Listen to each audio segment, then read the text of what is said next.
Vamos orar ao Senhor.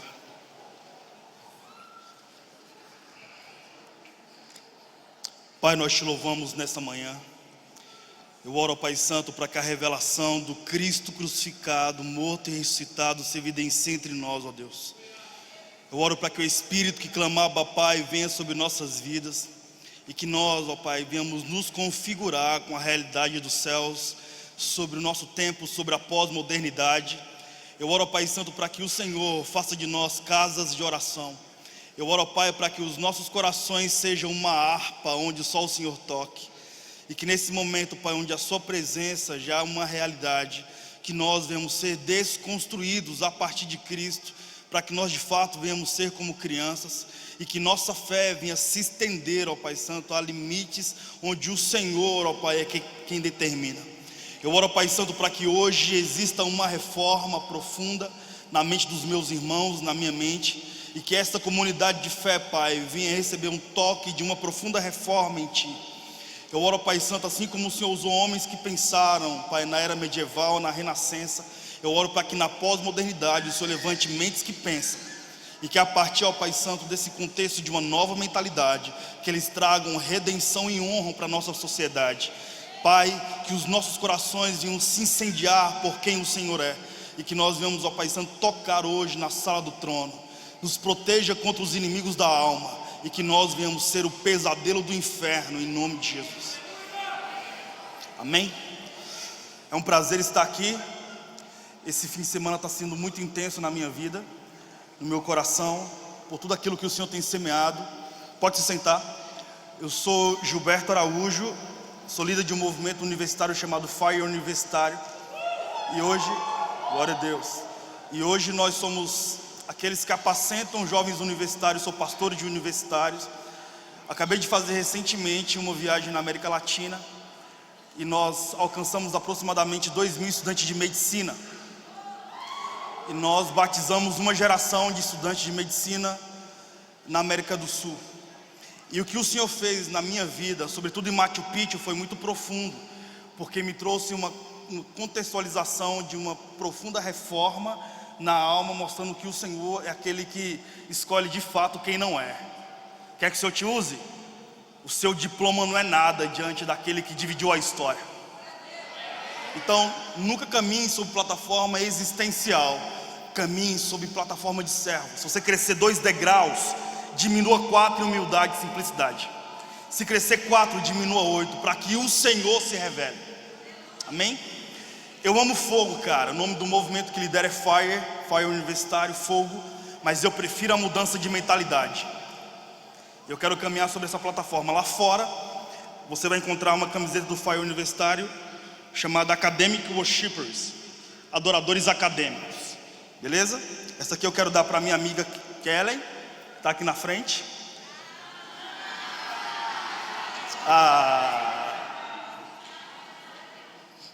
Abra sua Bíblia comigo em 1 Coríntios 2.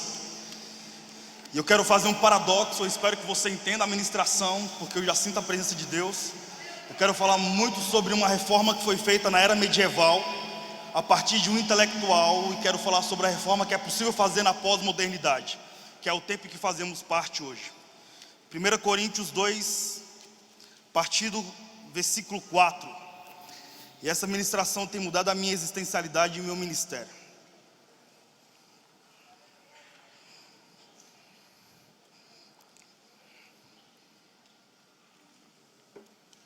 Todos encontraram? Diz assim: a minha mensagem e a minha pregação não consistiram em palavras persuasivas de sabedoria humana, mas em demonstração do Espírito e de poder, para que a vossa fé não se apoiasse em sabedoria humana, mas no poder de Deus. Contudo, falamos da sabedoria entre os experimentados em maturidade. Não a sabedoria deste mundo, nem dos poderosos deste tempo, que se reduzem a nada, mas falamos da sabedoria de Deus, do mistério que estava oculto, a qual Deus predestinou antes da origem das eras para a nossa glória. Nenhum dos governantes deste tempo compreendeu essa sabedoria, pois se tivesse compreendido, jamais teriam crucificado o Senhor da glória. Pois como está escrito: Nem olhos viram, nem ouvidos ouviram, nem jamais penetrou no coração do homem aquilo que o Senhor preparou para aqueles que o amam. Deus, todavia, revelou por intermédio do Espírito, porque o Espírito de Deus investiga todas as coisas, até mesmo as profundezas de Deus. Pois quem conheceu a mente humana, para que possa instruí-la, a não ser o Espírito do homem? Assim também, igualmente, ninguém conhece os pensamentos de Deus, senão o próprio Espírito de Deus. Nós, entretanto, não recebemos o Espírito do mundo, mas sim o Espírito que vem de Deus, a fim de que possamos compreender o que por Deus nos foi dado gratuitamente. Sobre isso também falamos, não em palavras ensinadas por sabedoria humana, mas pela sabedoria que vem de Deus, por intermédio das verdades espirituais que vêm do Senhor. As pessoas que não têm o Espírito não aceitam as verdades que vêm do Espírito de Deus, pois lhe parecem loucura. Não são capazes de compreendê-la, porque são aquelas que não discernem espiritualmente. Contudo, aquele que é espiritual pode discernir todas as coisas, porque ele mesmo não é discernido por ninguém. Pois quem conheceu a mente do Senhor para que possa instruí-la? Nós, porém, temos a mente de Cristo Jesus. E quero ser bem profundo nas minhas investigações, sobretudo históricas e acadêmicas, para falar um pouco sobre o nosso tempo e para falar sobre o contexto histórico bíblico. Eu sou professor de história medieval, antropologia e história do cristianismo antigo. E o ano passado eu lecionei para aproximadamente 160 pastores, entre presbiterianos, calvinistas roxo, assembleianos e batistas. E o contexto de profunda mudança de mentalidade foi inevitável. Para você ter uma noção, quando se estuda a história do cristianismo antigo, você começa a entender que a igreja do primeiro tempo lia aproximadamente 15 mil cartas. Em um momento chamado Concílio de Nicéia, no ano 325 depois de Cristo, foi configurado o canônico que você tem nas suas mãos, que é a Bíblia. E aí de 15 mil, o contexto do que era o Império Romano diminuiu para aproximadamente 27 cartas. O apóstolo Paulo era um profundo intelectual da era medieval. Intelectual que era, ele escreve 90 cartas. Das 90 cartas, segundo o historiador chamado Plínio Jovem, somente 13 foram arquivadas no canônico. Quem escreve que nós lemos foi apóstolo Paulo. Repita comigo, Paulo. Paulo foi um íngreme intelectual. Antes de ser Paulo, ele era um intelectual entre conceitos gregos, romanos e judaicos. Você tem uma noção? Na vida de Saulo de Tarso estava impregnada uma cultura grega que poucos da eclésia entendem ou sabem. Para você ter uma noção mais investigativa, Plínio Jovem e Eusébio de Cesareia são historiadores do primeiro tempo. E eles trazem afirmativas muito contundentes. Uma delas são: Saulo de Tarso vem de uma linhagem profundamente nobre. Ele era da genealogia de um rei chamado Saul. Por isso que seu nome era Saulo. Saul, porque ele vinha de uma linhagem nobre. E ainda por cima ele era de Tarso. Sabia que os tarsinianos, eles tinham uma configuração muito intelectualizada a partir da cultura grega, porque quando Alexandre o Grande, ele vai fazendo viagens de configurações de conquista de território, ele como grego, ele deixava pigmentações de sua cultura grega nas geografias que ele alcançava. Para você ter uma noção, Alexandre o Grande domina 3 geografias judaicas: Tarso, Gadara e Cariódes. Você tem uma noção? Judas de Cariódes, ele foi um intelectual tão interessado nas investigações da matemática de Aristóteles, que ele, segundo Freud, foi o tesoureiro da comitiva de Jesus. Saulo de Tarso, por ser de Tarso, ele tinha que saber quem era Sócrates. E quem foi Sócrates? Foi o cara que disse quem somos, porque viemos e para onde vamos. Por ser de Tarso, ele tinha que saber conceitos de política. Então ele sabia muito sobre Platão, que foi o pai das relações sociopolíticas. Saulo, por ser de Tarso, ele tinha que saber quem era Homero. Homero foi o cara que escreveu a Ilíada, a Bíblia dos gregos. Sai do ventre intelectual de Homero Zeus, Hércules, Diana, Dionísio, Afrodite e os deuses do panteão. Esse cara, ele tinha uma pigmentação muito profunda sobre cultura grega, porque ele era de Tarso. E Alexandre o Grande, quando conquista essas microgeografias judaicas, ele deixa pigmentações de uma cultura profundamente pagã e politeísta, isto é, grega. Além do cara ser de Tarso, que já era uma pigmentação de ser um profundo intelectual, Além de ser um homem que dominava conteúdos de nobreza, ele ainda por cima era fariseu dos fariseus, cara. E há uma linhagem teológica muito específica afirmando que era um fariseu dos fariseus. Para quem estuda teologia, ou para quem é acadêmico nesse ramo teológico, sabe que no último livro do Antigo Testamento, até o primeiro livro do Novo Testamento, existe um espaço cronológico chamado período interbíblico, onde Deus fica 400 anos sem falar com o homem na terra. Nesse período interbíblico se levanta 4 grandes intelectuais, já que o Espírito Santo foi arrebatado da terra e não tem mais profetas para que o Senhor use. Então se levanta 4 intelectuais e eles começam a governar o povo de Israel a partir da arte de pensar. E cá para nós, se você domina qualquer conteúdo específico sobre arte de pensar, você domina micro, macro geografias. Porque o cara que pensa é o cara que faz reforma. Pega o cara da periferia chamado Karl Marx.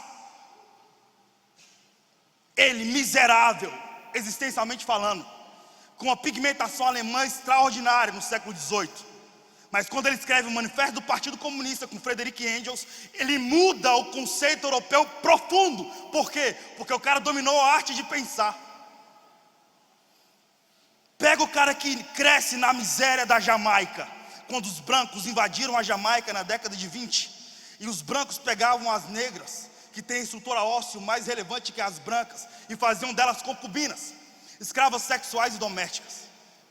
Quando as negras engravidavam, os brancos expulsavam de suas casas, e muitas delas tiveram bebês no ais da miséria.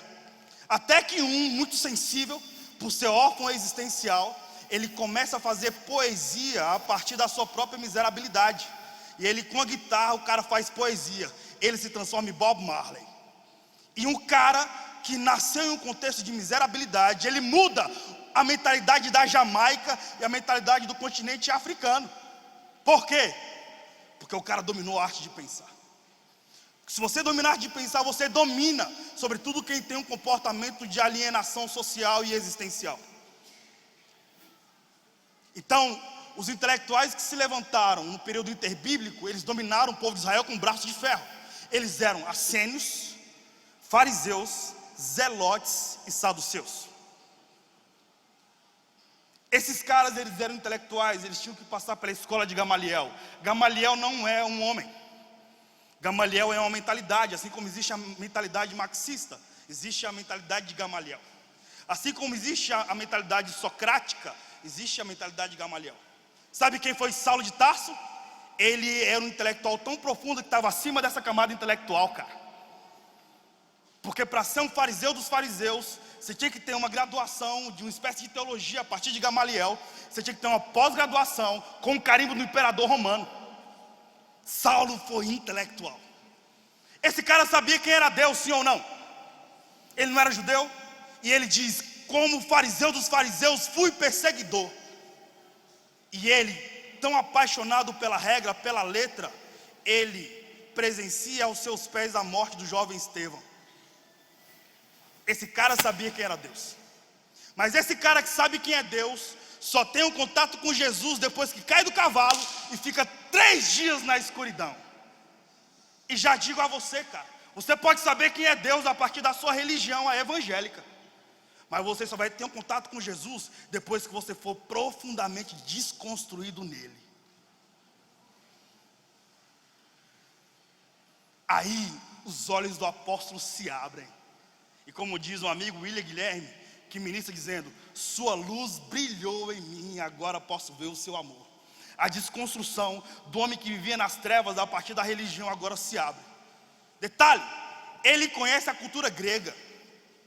Ele sabe quem é Sócrates, sabe quem é Homero, sabe quem é Platão, sabe quem é Aristóteles. E Aristóteles é o cara que poetiza sobre o contexto poético. É por isso que as cartas paulinas são profundamente poéticas. E ele diz, eu sou o apóstolo para os gentios. Esse cara é tão desconstruído que depois que ele tem um contato profundo com o Espírito, ele diz, eu estou indo a Jerusalém, sabendo que cadeias e prisões me esperam, e vou disposto a morrer, porque estou sendo guiado pelo Espírito. E a poesia dele é tão extraordinária que ele não se interessa pelo ego que existe em sua própria existencialidade, a ponto de dizer, porque o mesmo Senhor dada a sua palavra de ordem, descerá dos céus com alarido e com voz de arcanjo.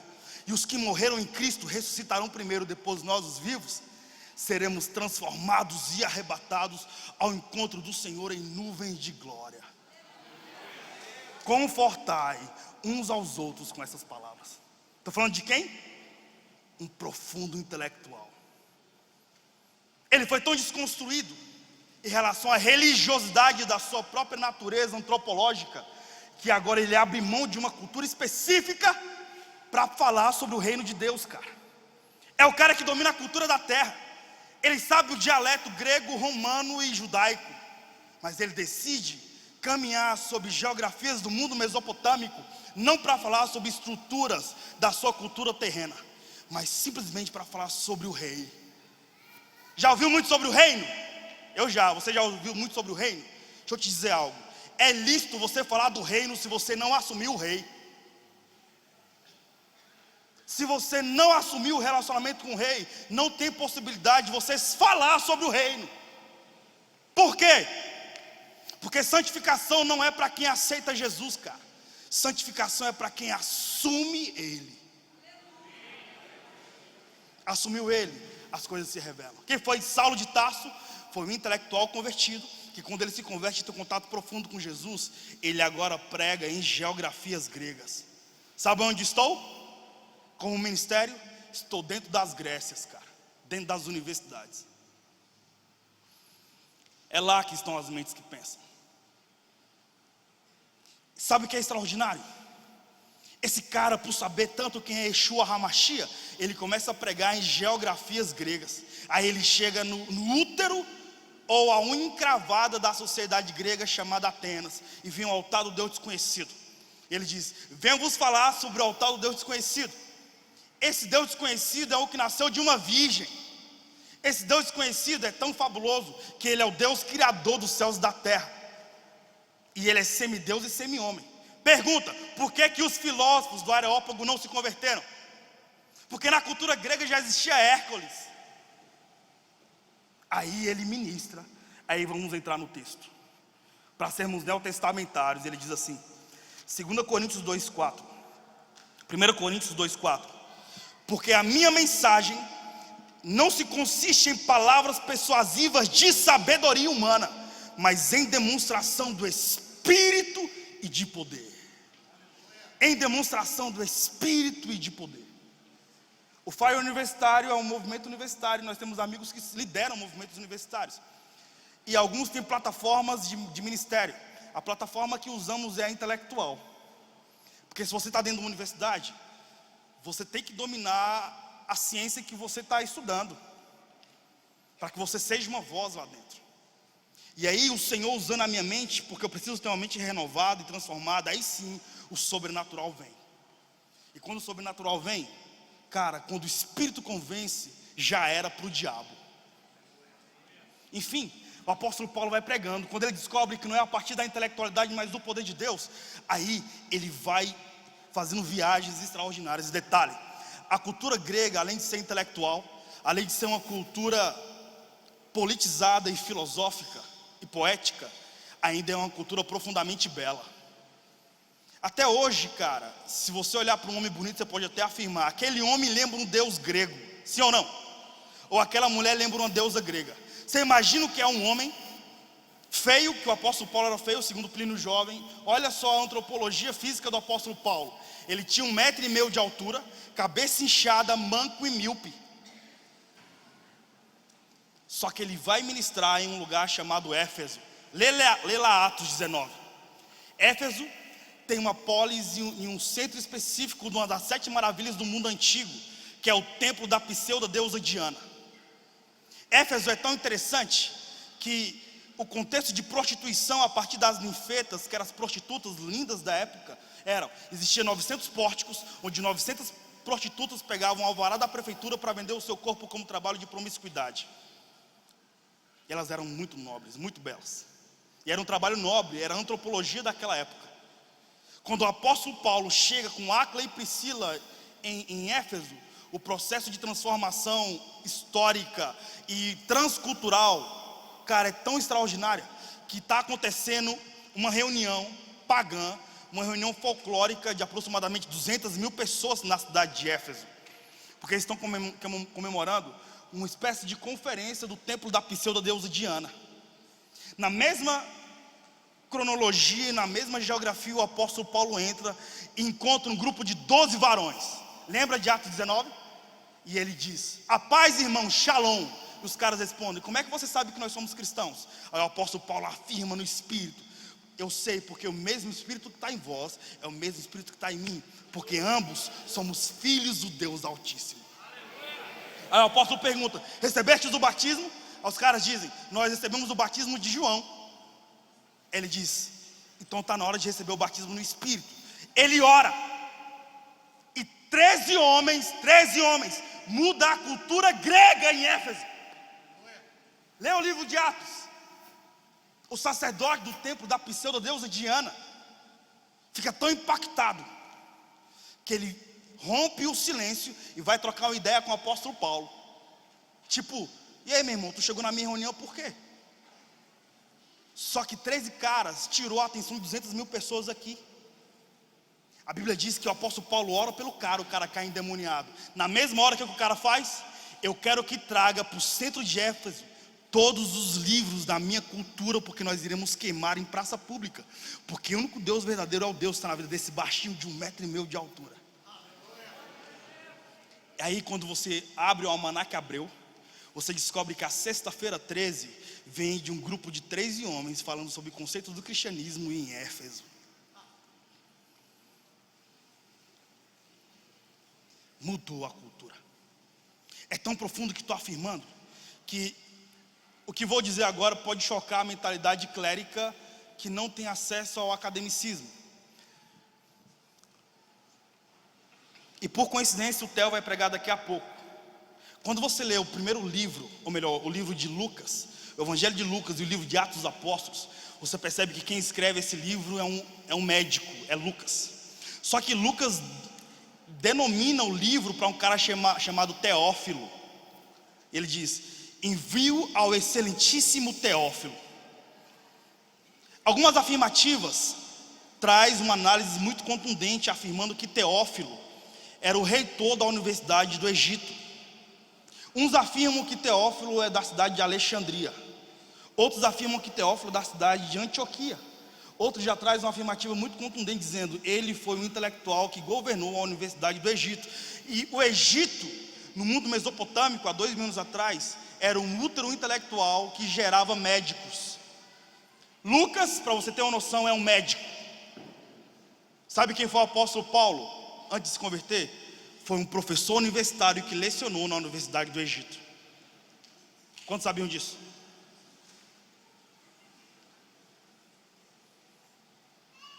Teófilo, então, ao descobrir que um mestre foi jogado muitas vezes de cima de muralhas, sofreu naufrágio, foi perseguido dos da sua nação, já tinha uma saúde vulnerável, ele pede para o recém-formado em medicina Lucas, grego, de 1,90 m de altura, loiro, olhos azuis, lindo, fosse cuidar de seu mestre Saulo de Tarso.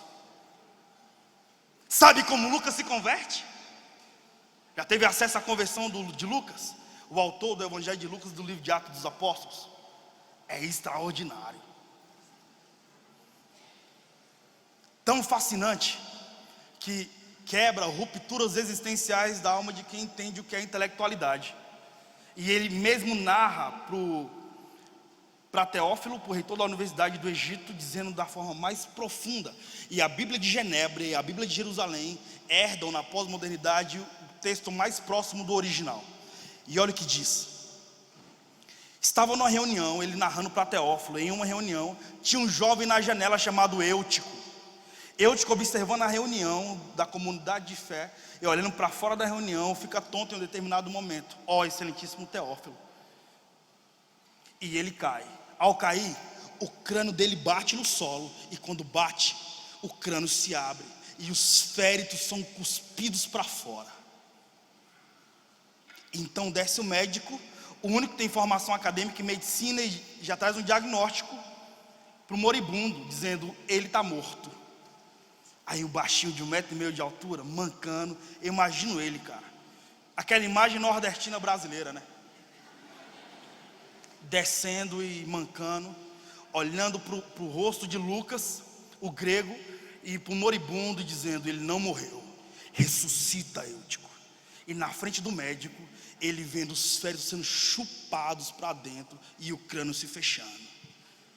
E Lucas, que adorava 1 milhão de deuses greco-romanos, agora apaixonado pelo menino de Nazaré.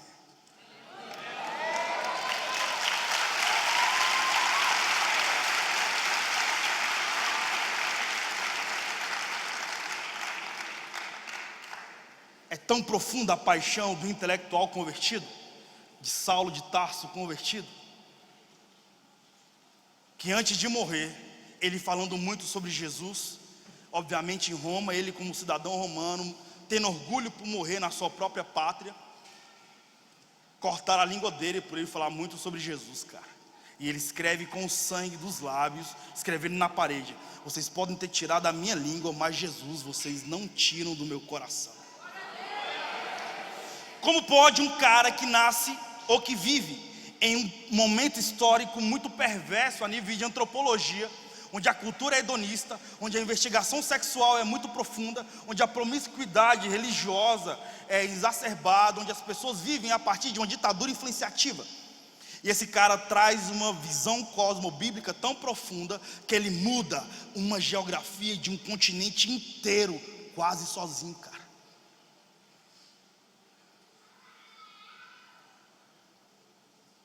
E como não fazer a comparação da pós-modernidade, que é o tempo em que estamos hoje, com a contemporaneidade do apóstolo Paulo?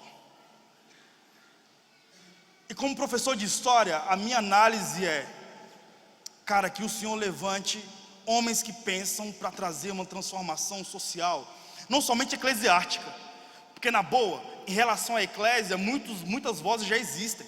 Agora uma voz que porta o poder de Deus e o reino de Deus na alma, sendo uma voz de reforma, como um acadêmico, como um juiz, como um poeta, como um professor, como um jogador de futebol, traz uma transformação muito mais relevante. Deixa eu falar um pouco sobre pós-modernidade. Repita comigo: pós-modernidade. A pós-modernidade nasce num grito de um cara chamado Friedrich Nietzsche. Nietzsche grita e diz: Deus está morto, Deus morreu. E Nietzsche ainda diz assim: Deus está morto e o seu corpo continua insepulto, fede. Ele, neto de avós pastores puritanos e filhos de clérigos, ele fala que Deus morreu e o seu corpo continua insepulto, porque o evangelho que saía da vida de seus pais e avós era religioso, então fedia. Era insuportável estar do lado de tais pessoas. Pós-modernidade nasce no dia 16 de março de 45, com o boom de Hiroshima e Nagasaki, e com a ideologia de Mao Tse Tung, Adolf Hitler, Stanley Mussolini, e os caras dominando a Ásia e a Europa. Um homem dominando uma geografia inteira, trazendo um conceito de ditadura a partir de uma visão pós-moderna. A pós-modernidade também vem com um perfil muito específico das poesias específicas de Karl Marx, sobre o manifesto do Partido Comunista.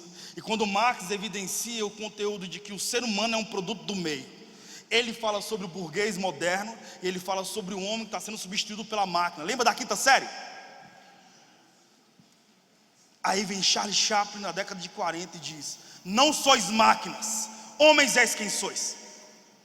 Pós-modernidade é tão semelhante à contemporaneidade do apóstolo Paulo, que você pega a década de 60, sobretudo em 68, em Nova York, na Califórnia, com Woodstock, onde Jimi Hendrix e Janis Joplin está liderando 500 mil jovens, cara, e os caras liderando uma manifestação contra a guerra do Vietnã, e a partir de uma poesia do sexo, droga e rock and roll. É assim que se evidencia o perfil antropológico do jovem do nosso tempo. Década de 60 foi tão perversa e tão profunda no hedonismo, que divorciou tanto o homem de Deus, que os nossos pais na fé afirmavam que o carimbo da besta seria uma tatuagem. Lembra disso? Dizendo: o 666 será uma tatuagem na testa ou na mão direita. E os pais na fé afirmavam isso, e era extraordinário, e quem não temia. Só que nós descobrimos que não é a tatuagem, porque muitos tatuados com 666 na testa ou na mão direita se converteram. E são vozes missionárias para o mundo inteiro, então não é. Aí a NASA desenvolveu um mecanismo, investindo $2 bilhões para pesquisar um microchip que se adaptaria em somente 2 células do corpo, que coincidentemente só está na testa ou na mão direita. Aí todo mundo tremeu na época, já que a profecia de Nostradamus não deu certo, né? Então o microchip está aí, mano. Vamos todo mundo se converter. Só que também não é um microchip. E olha o que é pós-modernidade, cara. É tão profundo e quase que filosófico, mas extremamente cristocêntrico e espiritual. O 666 na testa. 6 é o número do homem, sim ou não? 6 significa um homem. Outro 6 é homem dominando pelo homem. 666 é homem dominando pelo homem a partir do homem. Por que é na testa? Porque é o domínio da mentalidade social. Domínio ideológico. Pega uma sociedade que vive a partir de microgrupos que armam microditaduras ou pseudoditaduras, como no Brasil. Você sabe que o Brasil hoje vive uma pseudoditadura? Sabia que nós vivemos um neocomunismo, onde grupos ou microgrupos armados a partir de centros universitários ou vozes do Congresso Nacional influenciam a sociedade inteira, formando assim uma pseudoditadura, onde pessoas influenciam a partir de ditaduras influenciativas. Toda a América Latina está assim, cara. 666, o homem se divorciando. Ou seja, é o domínio da mentalidade social. Pega 68, onde 28 mulheres se trancam no apartamento em Nova York, tiram seus sutiãs e colocam os sutiãs em panela de pressão, e jogam essa panela de pressão na lata de lixo. É assim que nasce o movimento feminista em 68, ela jogando na lata de lixo sua feminilidade e o trabalho doméstico. Essas mulheres, isto é, 28, influenciaram 15 mil, cara, em 70, que marcharam pela pílula anticoncepcional. E é o que digo há quase 3 anos. A consequência desse hedonismo de 70 veio a calhar na década de 80 com HIV, onde em 80 o HIV era o vírus dos homens, dos homossexuais, 90 o vírus dos homens, 2000 o vírus das mulheres e hoje é o vírus das adolescentes. E é bom estar em Anápolis e falar isso. Entre Goiânia, Anápolis e Brasília, 1 milhão de jovens têm HIV e não sabem.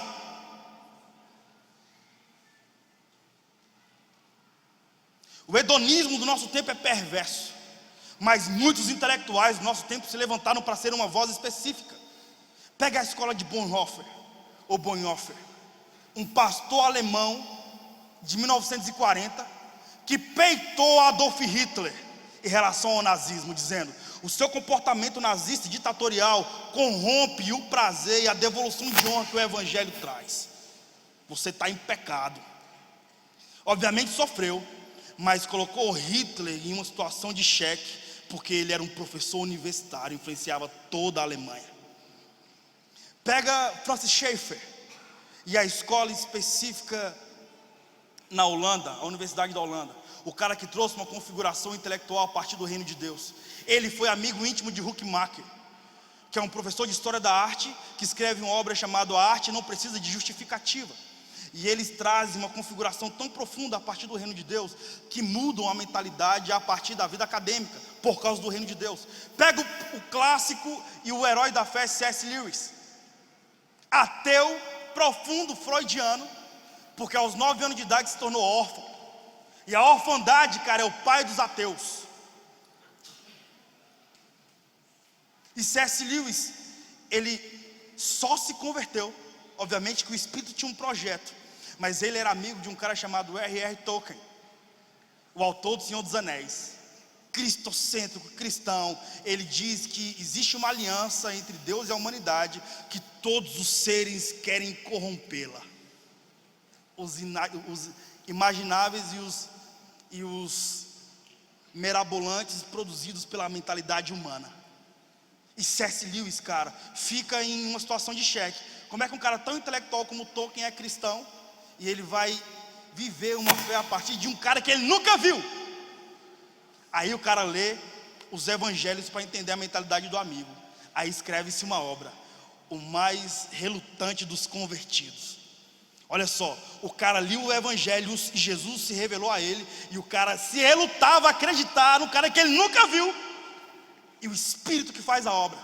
A pós-modernidade é uma mentalidade tão perversa e tão profunda na sua investigação hedonista, que na década de 90, um grupo da MTV fez uma pesquisa antropológica, social e pedagógica para investigar a geração dos próximos 10 anos, que apontava para o ano 2000. Em 90 descobriu-se que o ano 2000 seria chamado a geração Screen Generation, a geração que iria se comunicar a partir da tela. Nós somos a geração que mais lê. Se você receber um WhatsApp, você vai ler. Se você quiser abrir o seu Facebook, você vai ler. Se você quiser, cara, digitar um filme que você vai assistir no YouTube, você vai ler.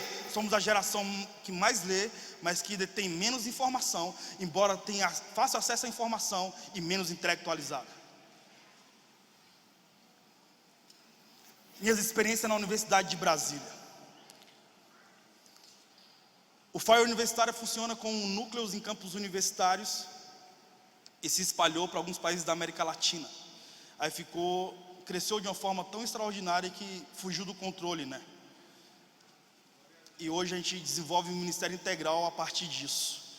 Mas dentro da Universidade de Brasília eu tive experiências que mudou o meu comportamento como cristão, cara.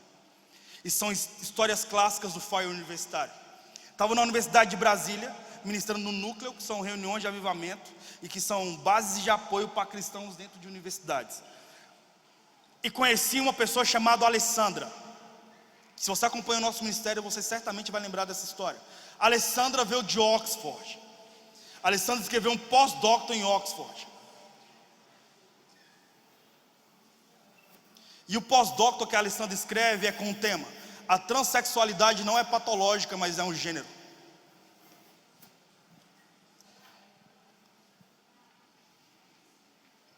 E a Alessandra escreve algo tão profundo que é muito contundente. A Alessandra é filho de pastores da Assembleia de Deus que era estuprado no banheiro da igreja.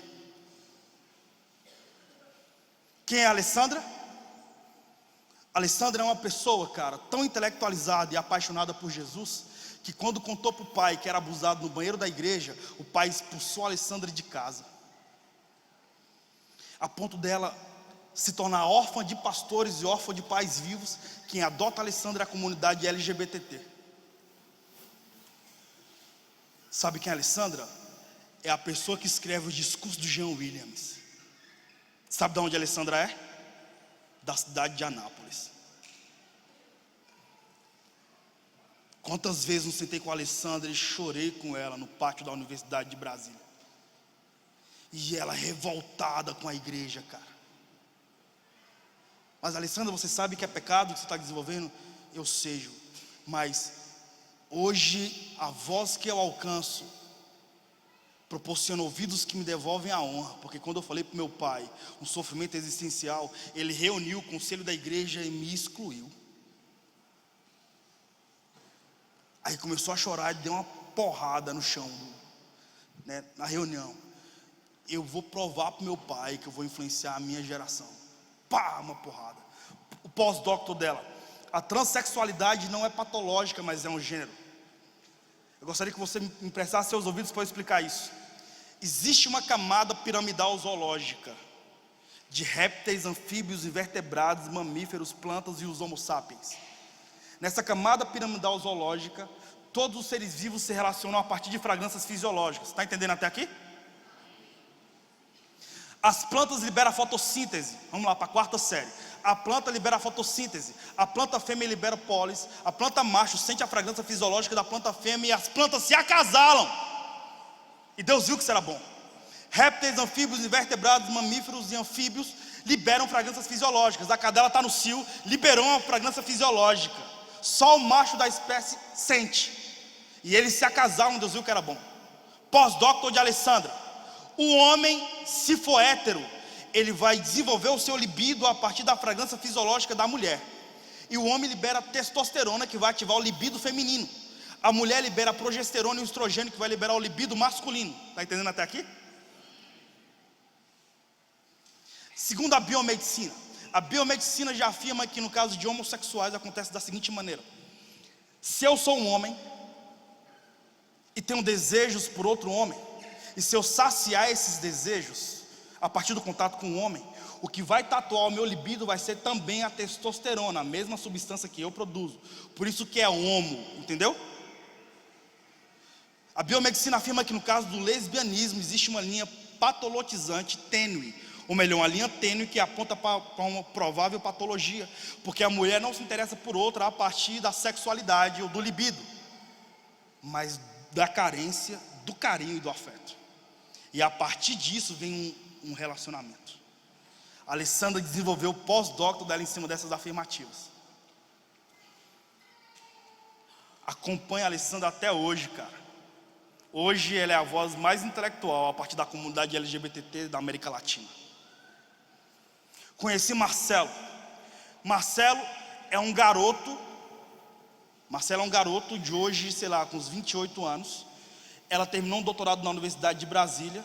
Marcelo é uma garota, filho de pastores da presbiteriana, que era violentada dentro de casa a nível anal pelo presbítero da igreja. Quando a Alessandra foi contar para o pai, aconteceu a mesma coisa. Sabe quem é a Alessandra? É uma das responsáveis, bem politizada, que frequenta muito o Congresso Nacional e tem cadeira de honra.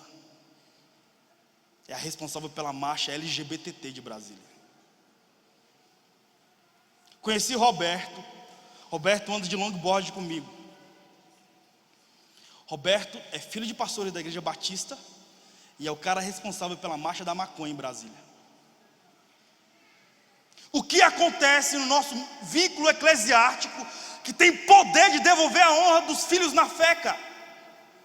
Aí Mark Driscoll escreve um livro chamado Confissões de um Pastor da Reformação, e ele vai narrando sobre o êxodo eclesiástico. É o jovem que pula no acampamento de jovens e o cara está pilhado enquanto pré-adolescente. É o cara que pula na rede de jovens porque ele agora é um adolescente ou entrando na fase adulta. E quando o cara está com 20 anos de idade, ele tem uma sexualidade a investigar e fazem perguntas para a eclésia em relação a essa sexualidade. E a eclésia não tem possibilidade de responder, porque as respostas são todas espirituais, cara. Mas você não é um ser somente espiritual, você também é um ser físico. Piaget, Vygotsky, Wallon e Freud são os caras que devaneiam sobre a pedagogia. Aí Piaget ele traz uma investigação muito profunda sobre fragrâncias fisiológicas e sobre os sentidos. E ele diz: todo ser humano tem no mínimo 5 sentidos. É o tato, paladar, visão, audição e olfato. Se você alimentar um sentido a mais que você alimentou os demais, você vai entrar em uma cadeia de desequilíbrio. Olha o que o cara fala, pra você ter uma noção. E o exemplo dele, empírico, é muito profundo. Ele diz: se você estiver com fome e você acordar pela manhã, você vai tomar café da manhã. Então você alimentou o seu paladar, sim ou não? No meio do dia você está com fome e você almoça, você alimenta o paladar, sim ou não? No fim do dia você janta e você alimenta o paladar. Logo, o paladar é um dos sentidos mais nutridos dessa cadeia de sentido. Aí Piaget diz: mas nem só de pão vive o homem. Se você só alimentar o paladar, o seu tato vai ter carências de sentir coisas novas. A sua audição vai ter carência de ouvir coisas novas. A sua visão vai ter carência de ver coisas novas. O seu olfato vai ter carência de cheirar coisas novas e você vai entrar em um desequilíbrio. Logo, você não é somente um ser espiritual, cara. Aí vem Homero poetizando sobre epitáfio, frases sobre túmulos. Aí o Titãs vai e grava: devia ter amado mais, ter chorado mais, ter visto o sol nascer. Onde quero chegar com isso? O desequilíbrio profundo que traz uma investigação na nossa vida faz com que a gente demonize o que é humano. E nós queremos gerar uma geração de anjos. E na boa, cara, anjo não peca. Anjo não tem libido. Anjo nem sente ódio. Anjo não sente ódio nem do diabo. Você não é anjo, cara. Eu quero ver você se render a Jesus sendo homem. E uma experiência que me chocou na Universidade de Brasília. Então imagina, eu sou um cara criado na Assembleia de Deus, que foi desconstruído a partir de um contato com uma igreja neopentecostal. E nos últimos 5 anos eu fui desconstruído a partir do Fire Universitário, lidando só com universitários. Antes da Copa do Mundo teve o último núcleo na Universidade de Brasília. E cara, eu sou um pastor de parte de universidade. é o meu púlpito, cara. Eu amo estar nos núcleos e esse é o ministério. Mas eu honro a igreja porque a igreja nos desenvolveu. Então o Fire Universitário é um mordomo com a bandeja na mão, honrando o reino e a igreja. E na Universidade de Brasília, antes da Copa do Mundo, o último núcleo, eu estou lá, sentado com um grupo de mestrando, falando sobre o reino de Deus, cara. Aí sentou uma feminista do movimento feminista, só que a feminista que passeava na Universidade de Brasília, mostrando os seios. Eu não sei qual é a realidade acadêmica da cidade de Anápolis, mas se você for na Universidade de Brasília, você vai sair de lá fedendo a maconha. E é muito normal o cheiro de maconha lá. E aí a feminista sentou e começou a chorar de soluçar. Então imagina nós vendo a garota que mais desenvolveu polêmica no Congresso Nacional a partir do aborto, e aquela que marcha com a placa: o útero é meu e o meu órgão genital é meu, eu faço dele o que quiser. E ela chorando muito. Acabou o núcleo, ela me procurou, falou: Gil, como se fosse íntima, né? Gil, posso conversar com você? Eu, claro. Ela: eu acabei de abortar no banheiro da universidade. Aí eu: parabéns, cara, foi o que você poetizou o semestre inteiro. Aí, irmãos, ela abriu a mochila dela e me mostrou um feto, embrulhado no papel higiênico. E quando ela pegou o seu filho na mão, caiu a ficha de que ela era mãe. E ela começou a chorar, e foi inevitável, eu comecei a chorar com ela. E ela perguntou para mim: será que Jesus pode devolver o feto para o útero? E a resposta foi unissonante, cara. E a resposta foi: não, não pode devolver. Porque infelizmente, você não deu a oportunidade desse feto se tornar um filho. Infelizmente, nos próximos 20 anos, você não vai ter a oportunidade de ouvir um homem ou uma mulher te chamando de mãe. Esse feto na sua mão é um megafone de Deus te chamando para o arrependimento. Aí, chorando muito com ela,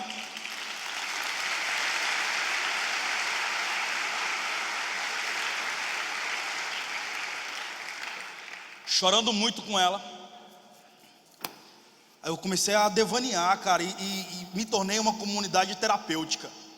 Porque na boa, irmão, os pecadores amavam estar com Jesus. E eu não sou aquele que desenvolve um carrasco emocional por ser cristão. Eu não sou melhor que ninguém por estar com o microfone na mão, cara. Porque a minha realidade social é outra. Eu não acredito que eu preciso ter bafo de anjo, porque nós queremos colocar santos no céu, cara. Jesus faz diferente, ele inaugura o paraíso com ladrão. E aí, eu comecei a trazer essa oxigenação para o problema existencial dessa garota.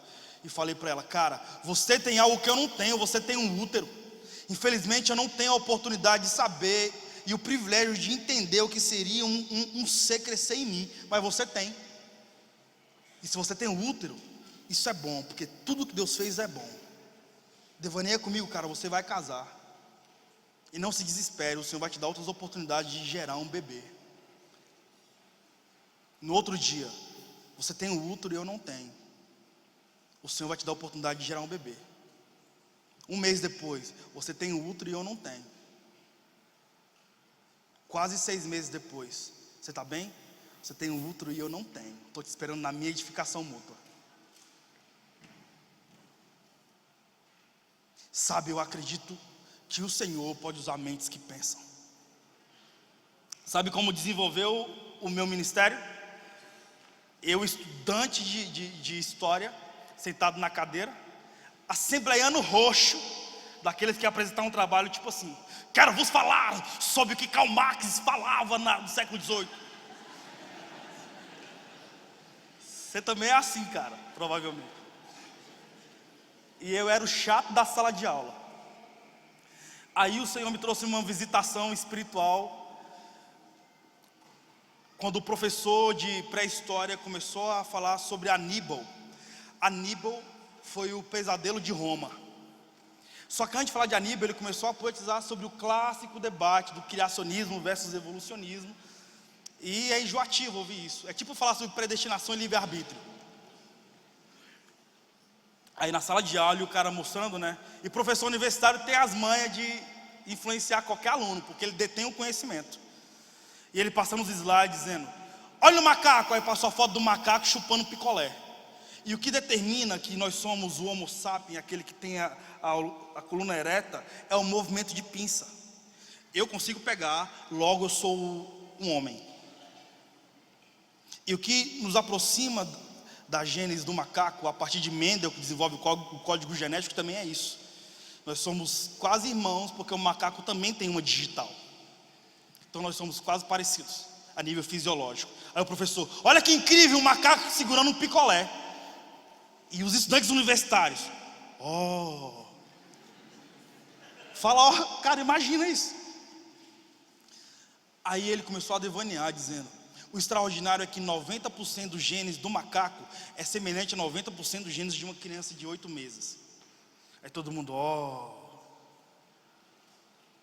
E foi devaneando. Aí ele mostrou aquela foto clássica, ou aquele quadro medievo de Da Vinci, de Deus segurando no dedo de Adão, tocando assim. Olha que incrível. O que há de incrível nisso, cara? E todo mundo, Aí o Espírito Santo começou a me incomodar, cara. Eu estava sentado na cadeira, a boca foi ficando seca, eu fui tremendo literalmente, né? Imagina, cara. Aí levantei a mão, porque o cara era PhD em pré-história, e eu, um mero graduandozinho, quase terminou o ensino médio no supletivo. Aí levantei a mão. Finalmente um aluno vai se manifestar. Pois não, querido. Aí o pentecostal levanta na sala de história, na aula de história, né? Professor, eu quero expor a minha criticidade. Deixa eu te ensinar algo. Quando você quiser expor a sua opinião sem ofender ninguém, você nunca mais vai falar: eu quero expor minha crítica. Você vai falar: eu quero expor a minha criticidade. Quero expor a minha criticidade, professor. Pois não. Eu não vejo nada de relevante quando olho para o macaco. É mesmo? Por quê? Aí eu fui trazendo todos os meus conhecimentos, senso comum, né? Que estava aqueles livros didáticos. Porque eu nunca vi um macaco dirigindo um carro. Eu nunca vi um macaco produzindo um celular. Eu nunca vi um macaco pegando oxigênio e colocando num cubo para vasculhar as nobrezas do oceano. Eu nunca vi um macaco pegando um cubo e colocando oxigênio para vasculhar as intensidades do universo. Eu nunca vi um macaco dirigindo uma bicicleta. Mas o homem que dividiu a história, o pai do criacionismo, muitos homens vieram antes da história que foram íntimos na arte de pensar. Veio Sócrates. Ele disse: quem somos, por que viemos e para onde vamos. E quando o cara vai falando, ele vai se movimentando.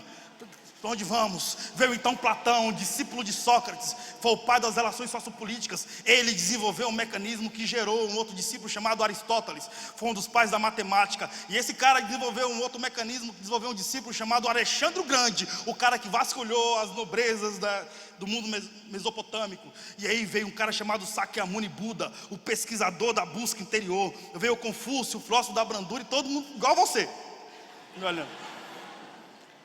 Mas aí cheguei, finalmente, né? Finalmente cheguei no cara que dividiu a história. Mas veio um homem que nasceu num curral. E aí tem que ter aquela cara de tremendo, cara.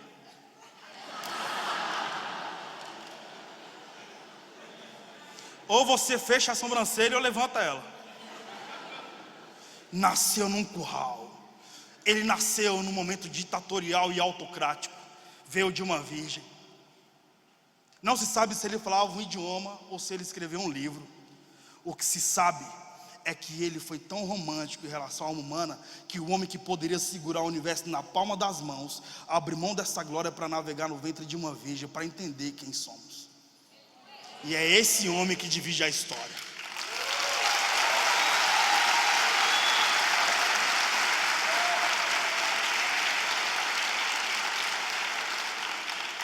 Mas não acabou não. Aí eu fui e ofendi, né? E professor, porque crente não pode falar nada se não ofender. Eu fui ensinado assim. E só o Espírito já tinha falado. Eu já estava quebrantado, já estava satisfeito. E mais uma coisa, professor. A única vez que vi um macaco fazendo algo relevante foi quando ele subiu em cima de um picadeiro e serviu de palhaço. e sentei. Aí o professor ficou olhando para mim. E negão, né, cara? Então, você fala parado e...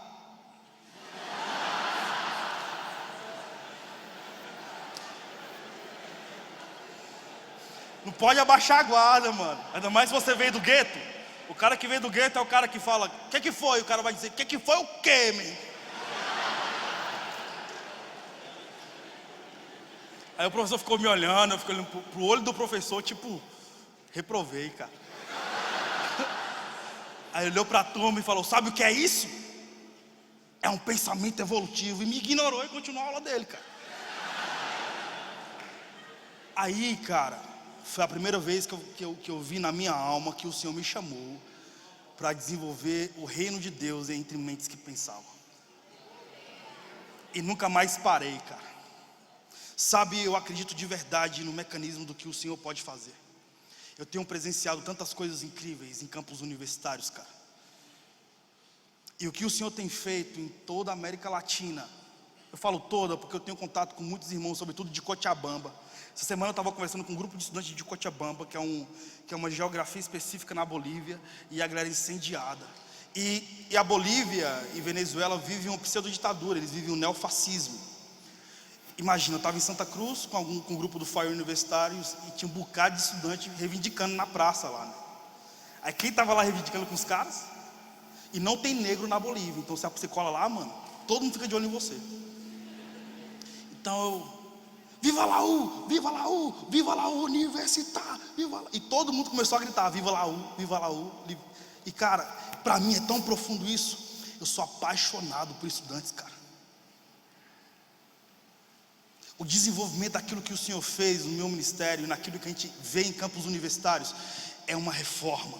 Nesse momento, cara, está acontecendo um profundo avivamento em campos universitários. Assim como Martinho Lutero foi uma voz de reforma e reformou a Alemanha e Wittenberg, assim como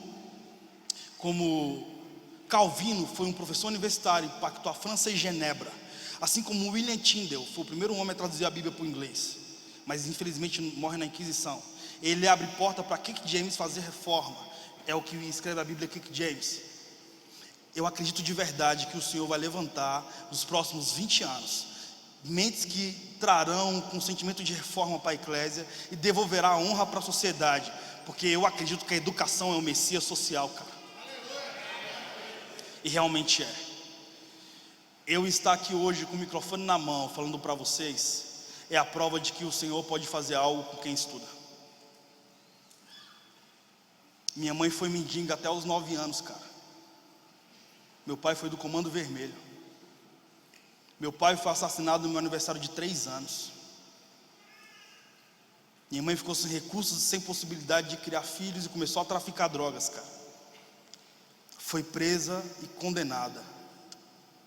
Eu vivi a minha infância com minha mãe presa, cara. Eu me converti aos 8 anos de idade. E sabe quem foi meu grande pedagogo? Foi Jesus, cara. Eu reprovei a 3ª série, porque eu fui criado na fé numa Assembleia de Deus que tinha um porão. Não sei se tem porão nessa igreja, mas onde eu me converti tinha um porão.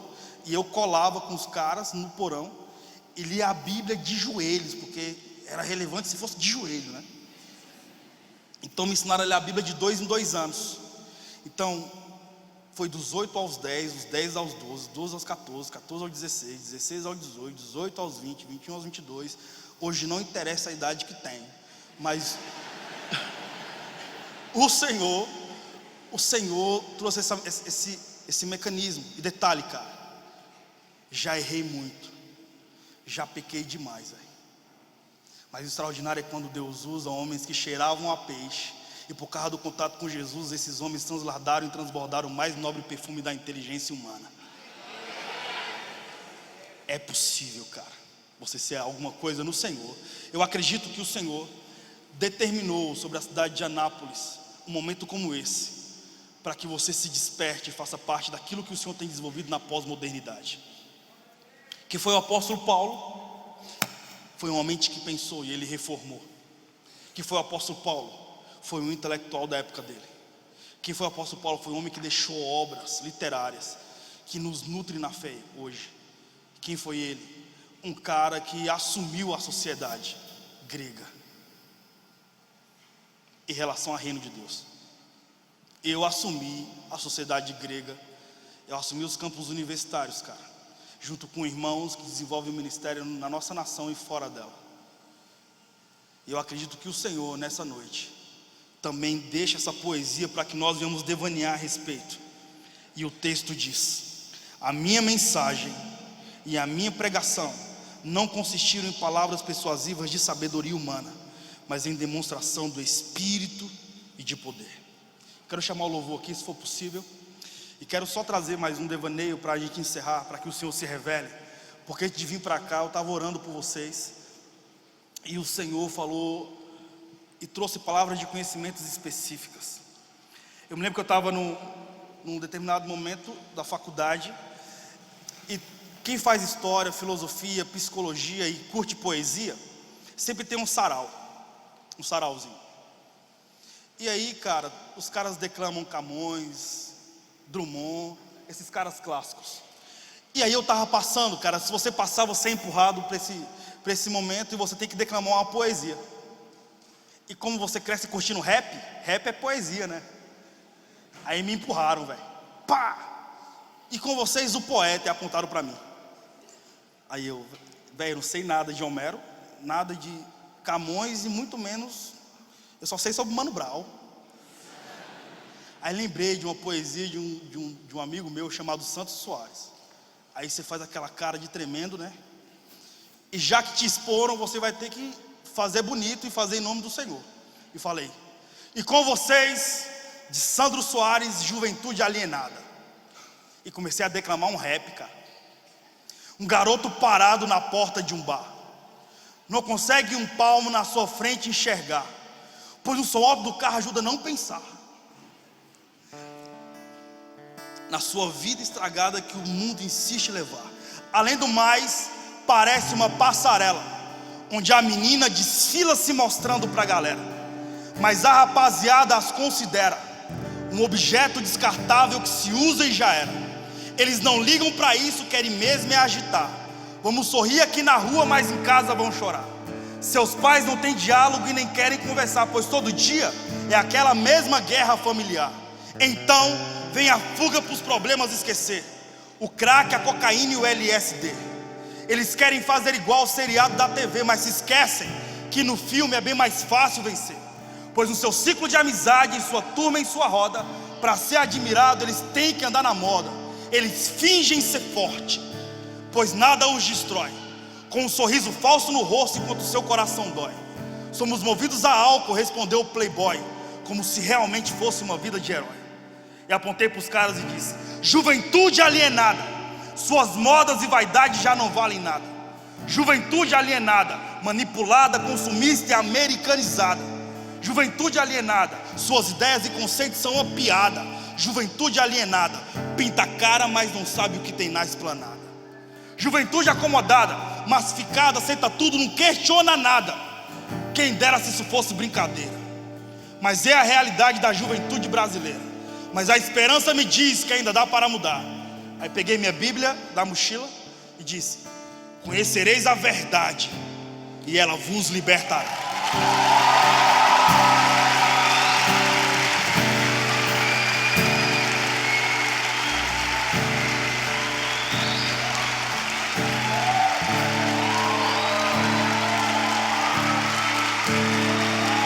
Glória a Deus. Eu acredito que o Senhor pode levantar homens que serão vozes de reforma, vozes de avivamento em campos universitários, cara. Antes de vir para cá, o Senhor me mostrou, e isso tem acontecido diante de algumas manifestações do Espírito em reuniões cristocêntricas que tenho feito parte. Antes de vir para cá, eu vi o Senhor liberando bolsas universitárias para pessoas que não podem estudar, e abrindo portas para as pessoas que estão há mais de 10 anos sem estudar. Quantos têm sonho de entrar na universidade? Levante as mãos. Eu vejo o Senhor mudando a sua jornada e desenvolvendo um mecanismo tão profundo de devolução de honra que o Senhor preparou essa manhã só para ativar o seu ministério em campos universitários, cara. Eu creio em uma devolução de honra.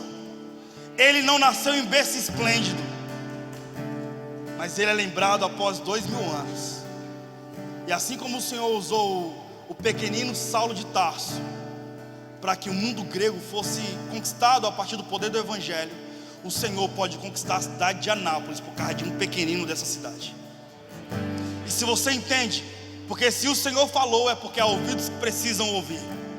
Se você entende que o Senhor tem um chamado na sua vida em relação a campos universitários, e você pode ser uma voz nesse aspecto, cara, eu quero que você levante do seu lugar e venha aqui para frente, porque eu vou orar por você, cara. Eu sinto o Senhor neste lugar, e o Espírito de Deus está aqui. Vejo o Senhor mudando jornadas e colocando e alinhando você para o seu destino social e espiritual, devolvendo a dignidade e a honra, inclusive para a sua família. Jesus está aqui, irmãos. E vejo chaves sendo ativadas nessa manhã.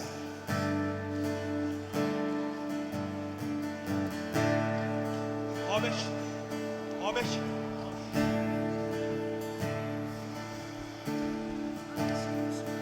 Aleluia, Deus.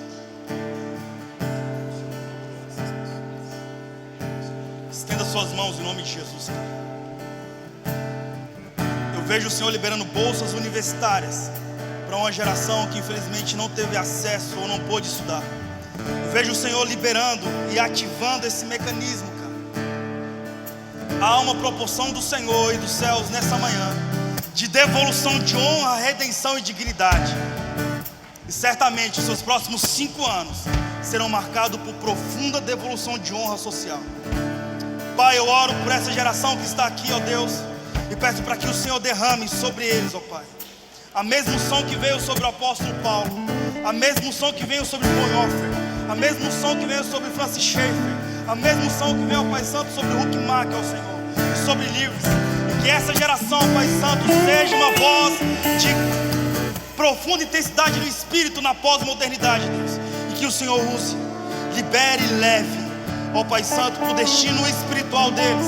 E que os campos universitários, ó Pai Santo, sejam conquistados, impactados, apacentados, ó Pai Santo, a partir dessas novas vozes. Que o Senhor leve.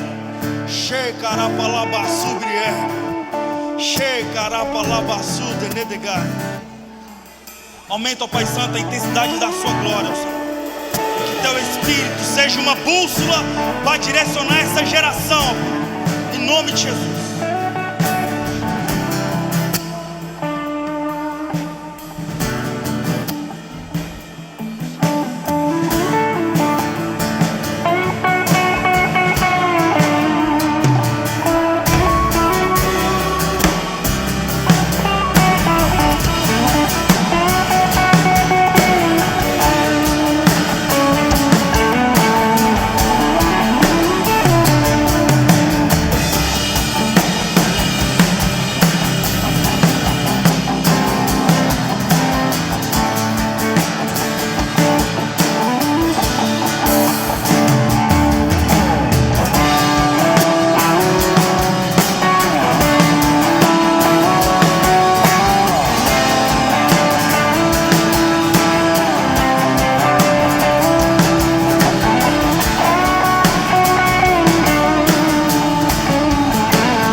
Estenda suas mãos, amados.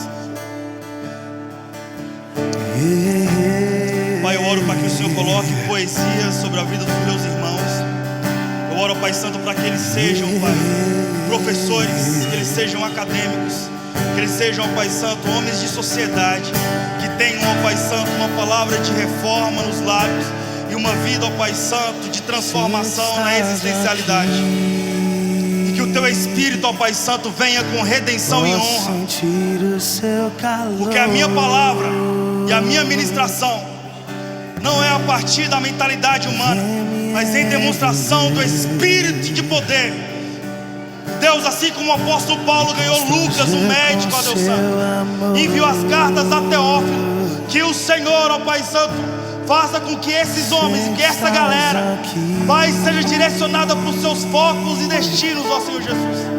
E que eles alcancem os campos, mas acima de tudo, ó Pai Santo, que eles façam com que a vida deles valha a pena, ó Pai. Vem me envolver, me constranger com seu amor. Sei que estás aqui, posso sentir o seu calor. Vem me envolver,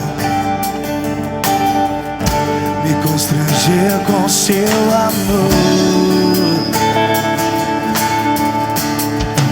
Filho de Davi,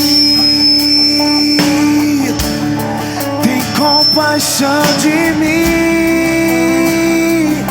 Oh, toca nos meus olhos, Deus, faz as escamas caírem.